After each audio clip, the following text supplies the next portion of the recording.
danna subscribe sannan ku danna ƙararrawa.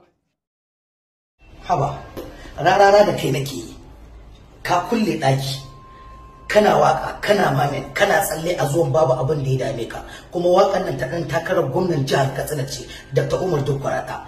Dukkwar ɗan nan bayan kai ni na san ba ka yin sa, su yan Dukkwar ɗan sun san ba ka yin sa, amma ka yi shi ne dalilin ya ci albarkacin injiniya Muntari Sagir Malumfashi.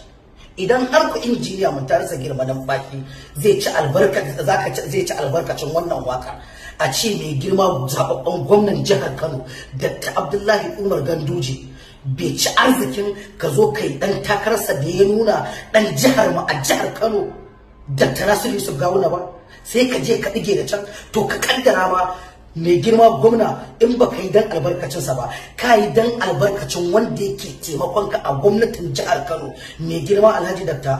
Murtala Sula Galadima Garo. Murtala Sula Garo babu abin da bai ma ba, har ranar da ya zo zai lallaba ka akan ka yarda ka zo kai harkar nan, naira miliyan 20 ce a cikin buhu, wannan ni ne shaida gabana ka dauki ta.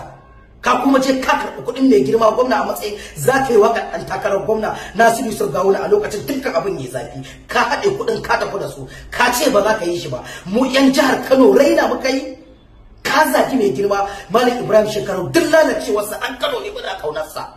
Ka zaki mai girma injiniya Dr. Rabi'u Musa Kwankwason nan ɗan Kano ne muna ƙaunarsa. Yanzu ka zo ka zagi mai girma zababben gwamnan jihar Kano Dr. Abdullahi Umar Ganduje OFR Kadimul Islam, kuma kalifan mu na addinin mu na musulunci na wannan yanki namu da muke ciki. Kuma shi kenan saboda tsabar kaskanci ka zage kowa a Kano, can jihar ka tsallaka ka yabi kowa, ba mu ji ka zage kowa a jihar ka ba. Mu jihar Makarena, jihar musulunci, jihar malamai, jihar waliyan Allah, jihar mutanen kirki, mutanen arziki, sai mu ji kana zance kana zuwa har kana wata magana. Wallahi rarara sai tuna riga ka taka da kai duro uwa ga.